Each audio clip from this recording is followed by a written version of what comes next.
So I have written a lot online and tried to help people when it comes to the Washington state pay transparency laws. But what I'm getting a sense of is that the people that want to learn about this stuff and are legitimately in recruiting and hiring, they want to understand this stuff. They want to learn these things and they want to make sure that they're treating their clients with the utmost respect by treating the candidates with respect and following these compliance laws. But what I'm also finding is there's a type of recruiter that just doesn't care and they blast out email outbound as fast as they can. And it always has the same look to it. It's generally, hey, we've got this client really important to us. They've got these needs, these requirements are really important to them. And, by the way, here's a quick verbiage. Really interested in wanting to talk to you about this, about the role. By the way, send me your email and reply at this link. That is illegal every single time, blatantly illegal because of the new pay transparency laws. You see, in Washington state, we have something called RCW 49.58.110. And you see my face brightening up because I'm actually looking at the law right now. And I'm going to quote it here for you because I know some of you don't have access and I want to make sure you understand. Disclosure of wage or salary range by employer when required. The employer must disclose in each posting for each job opening the wage scale or salary range and a general description of all the benefits and other compensation to be offered to the hired applicant. For the purposes of this section, posting means any solicitation intended to recruit job applicants for a specific available position, including recruitment done directly by an employer, that is, by that company directly or one of its agents, or indirectly through a third party, such as a third party vendor or a specialized company that was hired by the company that's hiring, such as a boutique HR firm, and includes any posting done electronically, such as online or via LinkedIn, or with a printed hard copy, such as in the paper or any of the old methods that used to require that you have a card catalog of people or a Rolodex that you shifted through, because that's how it used to be. That includes qualifications for desired applicants, aka the job description. And so, what this line explicitly states is if you are trying to get somebody to be interested in a job, if you are contacting them online, if you are doing any kind of recruitment of any kind whatsoever, you are required by law to put the pay in the job description. It's that simple. And as part of that, they have to disclose not only the general description of all the benefits and other compensation, not just the pay. And so, well, it's true, you're not going to get everything. It's not like they're going to include the life insurance terms that you select in the job description. That would be stupid. But the fact that you get life insurance has to be on that list. And so the big issue here is that every single time a recruiter reaches out to somebody and violates this law by not putting the pay range, the client name, all that fun stuff, they are explicitly violating compliance.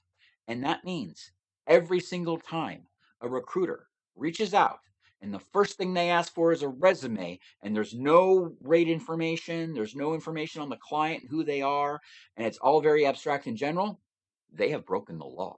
And it's actually a misdemeanor in Washington, which means you can go to jail for it. Now, I'm not a lawyer, and I'm not your lawyer. I'm not anyone's lawyer because I'm not a lawyer at all. But it's interesting because basically what this says is any recruiter that actively goes out of their way to hide this information is knowingly violating the law in a premeditated way, which means that misdemeanor, you never know what the court system will do. So the issue there is if you're going to contact people online about a job for your company, or you're new to recruiting, or maybe you're not new to recruiting and you're just used to the old way, things have changed. You're disrespecting your talent, you're disrespecting your clients, and you're disrespecting the candidates that you're talking to every time you blast out an email, blast out a message on LinkedIn, or do other anything like that, where you're trying to contact somebody about a job and you're not giving them this information. Because it doesn't matter which state you're in. This law makes it explicitly illegal to contact people in Washington this way without meeting the goals and making sure that you have the data in that outbound. And the great thing about this, from the candidate perspective, is that California and New York and all these other states are actually doing the same thing. This is something that every state is starting to copy because they're recognizing that they have tech hubs. And if they have a tech hub, they already have a law like this. And so if you're trying to hire someone like me, who is a software development engineer, who has managed to get the principal role multiple times for some reason, then from my perspective, what you're really doing is you're intentionally saying, look, I want to hire a software development engineer. I want to hire one of these people that live in one of these states with the pay transparency laws and everything, but I'm going to intentionally try to undervalue them, and I'm going to intentionally abuse them by intentionally trying to start the conversation and the relationship off in the most extremely worst way possible by actively trying to go out of my way as the hiring manager to not give the information that the person wants and I know they want. And so, from my perspective, if a hiring manager is actively asking a recruiter to go out and hire somebody, they should be thinking about their team. They should be hiring and trying to do their best to build the team that they can build to get the work done. That means they have to be able to trust these people and they have to be able to have mutual respect.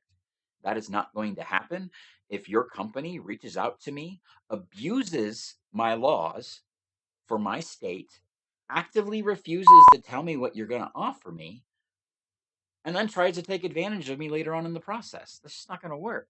I'm not going to let you interview me in that case because you're not going to get to that point. You're not going to be allowed to hire a software engineer because we have sites like levels.fyi and others that literally tell us what our peers are currently making because they're more than happy to brag about it with pay stubs to prove it. And so I can go out and I can say, look, well, as a principal, I probably should be making around 250, 240, 230, whatever. But, there's these other things, right? Maybe the company doesn't pay as much. Maybe they have more stock grants. Maybe they have other benefits. And that is why these laws are important because it's not about the rate every time. For someone like me, I don't care about the rate as much as I do the team. Granted, I want to make as much money as I can because I'm human and I'm stuck in a situation as an adult in America where I have to pay bills either way, but I also have people I want to take care of. And so I've got to think about their needs too. So, yeah, I want to make money, but only because I'm required to by the society that I live in. The thing that gets me, the thing that I really value the most is integrity, honor, knowing that I can trust that person's word. I can't trust the hiring manager's word if they're using a third party that refuses to follow compliance. It looks absolutely terrible for the hiring manager when they hire somebody and say, look, you're our new recruiter, you're going to build out our team, et cetera, et cetera. Or maybe you're just working in HR as part of our team to help me onboard these people. Either way, if you're doing outbound that violates these rules, you are killing your company and you are destroying the reputation of your team and the hiring manager, which is why I have learned that if I can't find out who the hiring manager is or the recruiter has become shifty and actively started to refuse information as part of that process because they want to protect their business because they're the middleman, right? So they want to try to keep you out of the loop so they can maintain that connection. The problem is that's now illegal. And that's why all these old thinkings about recruiting and hiring need to die because they're now illegal entirely because we have pay transparency now. And so, as part of that, there's an ongoing discussion about, hey, what is the value to the business? And somebody can say, look, I'm over here and I'm only making this much. Somebody else over here is making that much. So maybe I should make more. And that's what companies really hate. But the big problem right now is that companies are saying, okay, well, let's get rid of all our people that get paid about here. And we're going to swoop in and we're going to find people that are down here. But that's not happening because of the pay transparency laws. Everybody knows that it's really up here. And so what's happening is companies are now realizing that they fired people months ago that would have been cheaper to hold because now they're hiring up here. And so what's happening is these companies are actively trying to stay away from making public the numbers. And it's not just that they're breaking these laws. They're doing it because they want to protect themselves. From their perspective, they're saying to themselves, look, I've got an employee that makes 100 grand a year. How do I tell him that I need to hire somebody to work under him at 120 grand? And so the issue there is that companies have been so dishonest and they have actively gone out of their way to hide this information for so long that they are now scared of the reckoning. And so what's happening right now during the end of the pandemic is companies either foolishly got rid of people that they're now trying to hire back cheaper and realizing that they can't because of inflation, or they're just flat out trying to hire and they don't like these new laws. And so my problem is this. I've been working in computer science and writing code for over 25 years. I have code in Excel. I have code in Windows. I have code in everyone's phones. I have worked on gaming consoles. In fact, if you own an Xbox One, you're welcome. I was part of the team that helped build that. We worked really hard. And granted, I was just one person out of many, so I need to be clear about that. But when you really think about the reach that I've had, don't you think that maybe I might know something about software and how to hire engineers? So, from my perspective, the issue is this. As a principal software development engineer who has built some amazing things at some great companies with some amazing people, and then as a contractor, had to go off and do other things because that's how contracts work. I look at this and I go, well, I think the pay is great. I think the pay transparency stuff is amazing because it forces these recruiters to change their process. One thing you have to understand is that for the longest time, from the 90s on to more recently before these laws were passed, it was very common for recruiters to just blast out outbound. Outbound, it was considered outbound sales. And so the issue there is that this outbound sales was basically just spam.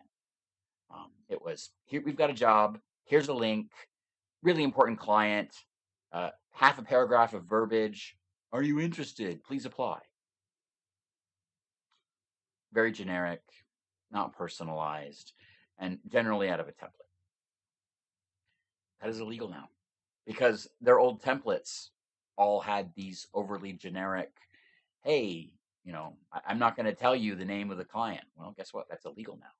I have to know who the client is so that when I apply, I know that it's not a double submit. I know that I haven't already applied for that and I'm wasting my time. That is why I have to know. That is why the law says I have to know.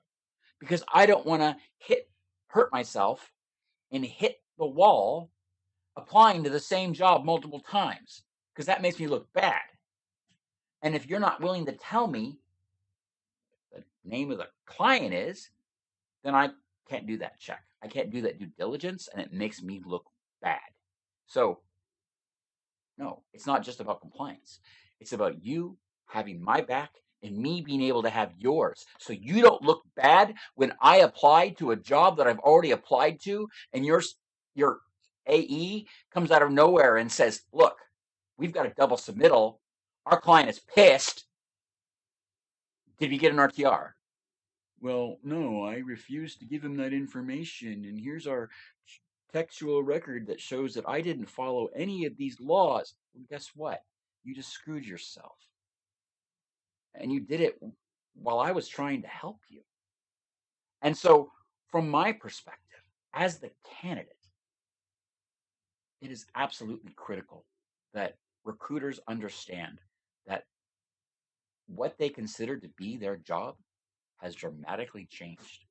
And all the old stuff that they used to be able to do, where they would just blast out emails or send out hundreds of LinkedIn in-mails to people and they just kind of see where the chips fell, that's illegal now. And to be honest, candidates are fucking sick of it. I am so sick of it. And so, from my perspective, the real big issue is I can't trust recruiters that don't follow these laws. Okay, because when a recruiter reaches out to me and the first thing they ask for is my resume, they haven't read my profile. That's how I know. Because if they read my profile, they would know that I am in Washington. And if they know them in Washington and they're aware of the laws, then they should know that that's a bad request. And if they work as a recruiter and they know them in Washington and they haven't done the due diligence to know about these laws for an entire state as part of their actual job, then I just assume that they're a fake recruiter out of India using an AI generated account with a random image created from DALL-E, which is why most of the time the blondes that I see on LinkedIn don't have ears or they have really shiny things in their hair or whatever that can't be explained. And those are artifacts of the API. And so, from my perspective, there are a couple things that you can do as a recruiter once you start following these compliance rules. And one of those is when you're on LinkedIn, validate your identity with your state issued ID. That alone will make me want to connect with you because you're a real human and you're making real claims. And if they're not valid, I'll disconnect. As far as I'm concerned, at that point, we never knew each other. But here's the deal: if you come at me as a recruiter and you make these claims that you have a client that you really care about, maybe you should act like it and follow the compliance rules.